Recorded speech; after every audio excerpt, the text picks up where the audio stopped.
La sección de Hispánica de la Facultad de Filología de Sevilla es conocida, entre otras razones, por mantener un importante foco de docencia e investigación en historia de la lengua española. Una de sus profesoras, Lola Pons Rodríguez, te explica en este vídeo didáctico cómo manejar algunos recursos en línea para el estudio del español antiguo. Distintas asignaturas del grado en Filología Hispánica y de los másteres de esta facultad ofrecen un acercamiento al pasado de nuestra lengua. En segundo de grado, los alumnos estudian los sonidos del español en la materia cuatrimestral Gramática Histórica del Español. En tercero de grado, se ofrecen las asignaturas Historia del Español 1 e Historia del Español 2, que tratan sobre la evolución lingüística de los pueblos que han pasado por la península ibérica, así como de los rasgos morfosintácticos, léxicos y discursivos del español. Y además hay una optativa de análisis filológico de textos hispánicos y varias materias de historia de la lengua en másteres superiores de especialización.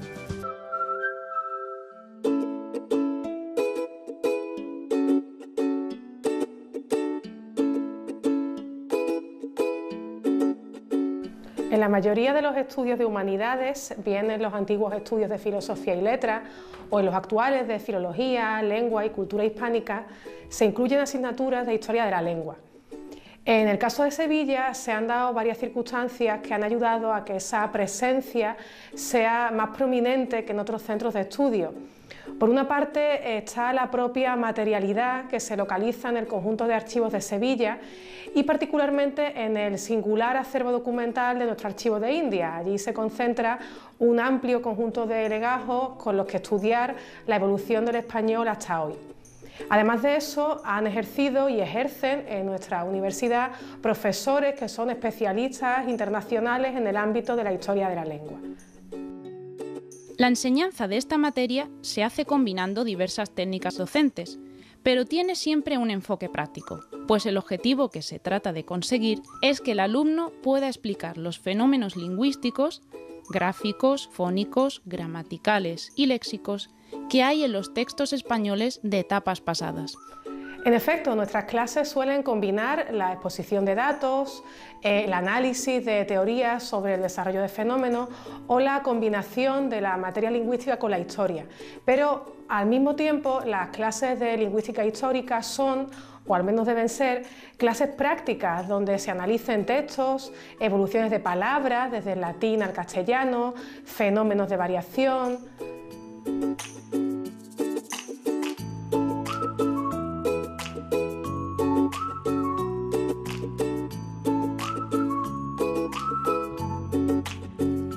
Hay materias de lingüística histórica que permiten dedicarse exclusivamente al análisis filológico de textos. En otras es necesario combinar teoría y práctica. En el propio examen de la asignatura suele haber dos partes distintas, la de exposición teórica y la de práctica, o sea, con un texto, una palabra.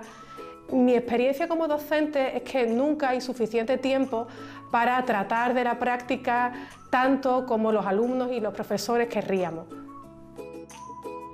Hay distintas publicaciones que ofrecen materiales para consolidar la parte práctica de estas asignaturas.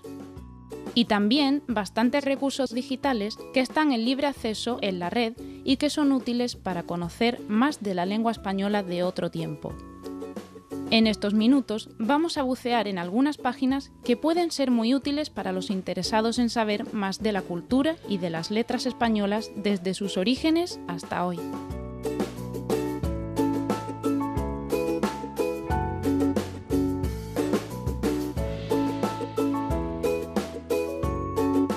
Sería como tratar de poner los límites a un río, ya que este ámbito de las humanidades digitales está creciendo mucho y hay una gran diversidad de productos digitales que sirven bien como herramientas metodológicas o bien ofreciendo directamente contenido. Pero pensando en quienes estudian o hacen trabajos de investigación relacionados con textos antiguos del español, hay algunos recursos a los que se podría prestar atención. Son de estos tres tipos. Por un lado, los bancos de datos, de donde se pueden extraer ejemplos antiguos de uso de una palabra. Por otro lado, los portales, donde acceder a fuentes originales antiguas de forma digital. Y por último, los recursos más interactivos que están dedicados a la historia de la lengua y que permiten cierta interacción con el usuario, del tipo bitácoras, blogs, etc. En las bases de datos se vuelcan textos antiguos del español que nos ofrecen de forma rápida los ejemplos de una determinada forma. Esto nos permite movernos con un volumen de ejemplos muy amplio. No obstante, los llamados corpus lingüísticos pueden presentar algunas complicaciones añadidas y posibilidades de error que también hay que tener en cuenta.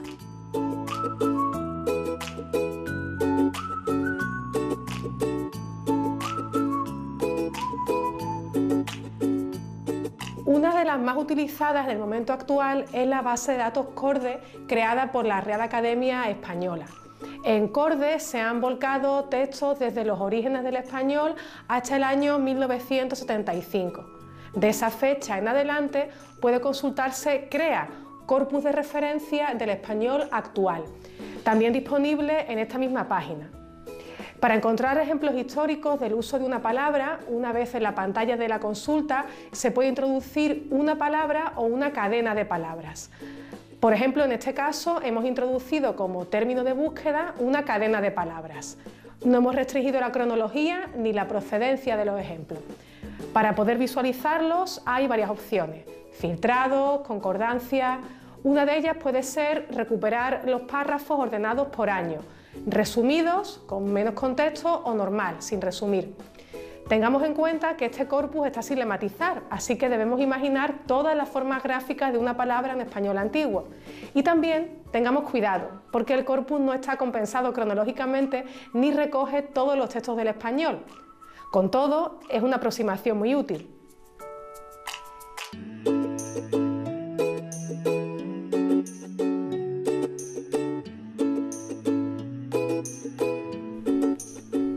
Sobre todo hay que observar desde un punto de vista filológico los ejemplos extraídos, ya que no siempre resultan fiables.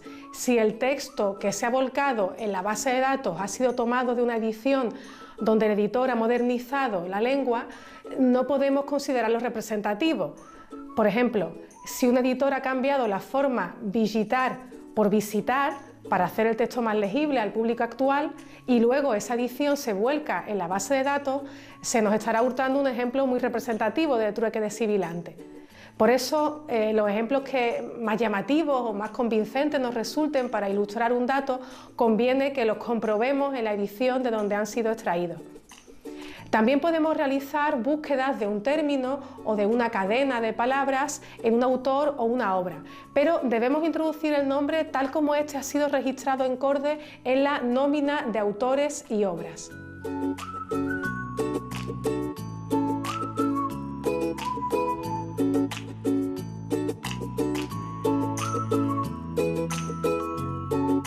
En general no lo son. Por eso, si las usamos, debemos indicar en qué fecha hicimos las consultas. Las bases de datos son mayoritariamente abiertas, es decir, se incorporan a ellas textos nuevos de manera periódica. Por eso, la búsqueda que realizamos un día puede no ser la misma unos meses más tarde. Además, en el momento actual se están creando y desarrollando corpus de forma creciente. La propia Academia, junto con CORDE, ofrece el corpus del nuevo Diccionario Histórico del Español, en el que también podemos desarrollar búsquedas, que en este caso sí pueden ser por lema. Es decir, si buscamos la palabra ortografía, buscará ejemplos de uso de esta voz en que se haya escrito de la forma que sea esta palabra, con PH o con F. Otra base de datos muy conocida es el Corpus del Español, puesto en línea por el profesor Mark Davis. Se encuentra en la página www.corpusdelespanol.org y en él se han volcado textos del siglo XIII al siglo XX. Igualmente es recomendable el Corpus de Biblia Medieval dirigido por el profesor de la Universidad de las Islas Baleares, Andrés Enrique. Nuevos corpus se están creando en estos momentos y es pronto para ver cómo van a funcionar, pero yo animo a que buceemos por la red y hagamos uso de estas herramientas digitales. Es decir, Si buscas ejemplos con que ilustrar tu trabajo de historia de la lengua o quieres profundizar sobre cómo empleaba una palabra un autor o una época determinados, tienes una vía de acceso a toda la cadena de textos escritos en español de ayer a hoy.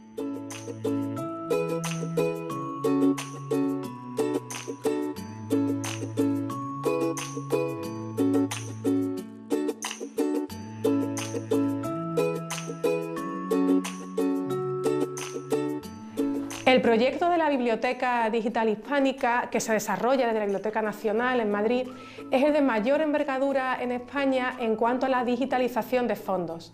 Incorpora más de 130.000 títulos que se pueden consultar desde casa, gratuitamente y sin registro previo. Es una aventura realmente buscar y recorrer en tu pantalla todos los documentos digitalizados, no solo impresos y manuscritos, sino también dibujos, grabados, carteles, fotografías, mapas, atlas, partituras e incluso prensa histórica en la sección de la Hemeroteca Digital Hispánica.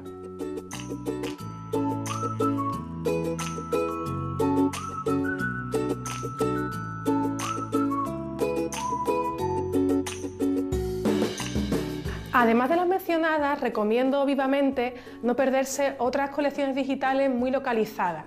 La primera es el Tesoro Lexicográfico del Español, donde se pueden ver los diccionarios antiguos de la Real Academia Española, desde el Diccionario de Autoridades y también diccionarios anteriores como el de Nebrija o Alfonso de Palencia. El último diccionario incluido es el de 1992 de la Real Academia Española. Los podemos consultar en la página web de la institución, www.rae.es, en la indicación Real Academia Española y Nuevo Tesoro Lexicográfico de la Lengua Española. Buscaremos una palabra concreta para ver cómo ha evolucionado su significado, su información gramatical o cualquier otra cuestión de interés. La segunda es la web del Ministerio de Cultura PARES, siglas de Portal de Archivos Españoles. Es un proyecto del Ministerio de Educación, Cultura y Deporte que difunde el patrimonio histórico documental español conservado en su red de centros. El Archivo de Indias, el de la Corona de Aragón o el de Simancas, entre otros, ofrecen una parte de sus fondos digitalizados en abierto y de forma gratuita. Se puede introducir el término de búsqueda que nos interesa, limitar la búsqueda a las colecciones digitales y a continuación descargarnos el documento y a partir de ahí imprimirlo, agrandarlo. También es interesante la web de la red Carta, que está creciendo mucho y ofrece una parte de los documentos que están adheridos a este grupo, en el que se ofrecen textos con un modelo de transcripción única, todos textos hispánicos de uno y otro lado del Atlántico. Por último, resulta muy pertinente las salas o antologías que dentro de ese inmenso bosque que es Google Books seleccionan aquellos textos que tienen interés para la lingüística histórica y los ofrecen digitalizados. Distintos profesores universitarios han creado blogs y herramientas virtuales que son aliados para la docencia y la investigación en historia de la lengua.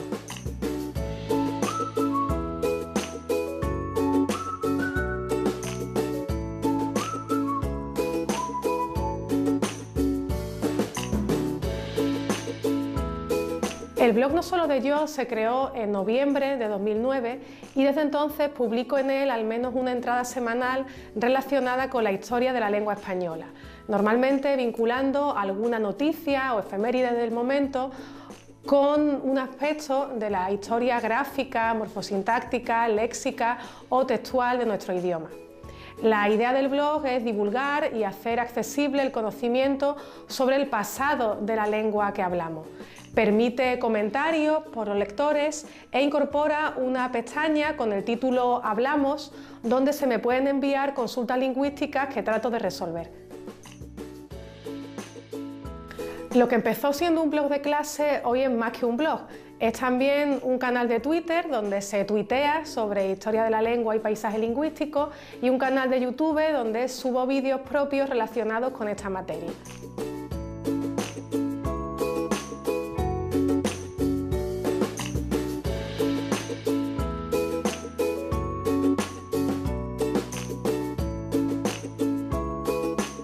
Hay muchísimos y yo no los controlo todos. Puedo mencionar algunos blogs que sigo, como el de Intrahistoriografía, dedicado a historiografía lingüística del español, el blog Morflog de Elena Zofra, dedicado a historia de la lengua, o el blog Se me va de la lengua de Carlota de Benito, dedicado también a cuestiones de lingüística. Pasas muchas horas delante del ordenador y a lo mejor no sabes sacarle el máximo provecho a ese tiempo para las asignaturas de filología o historia que cursas. En este vídeo te hemos mostrado algunos de los recursos que te pueden ser de utilidad.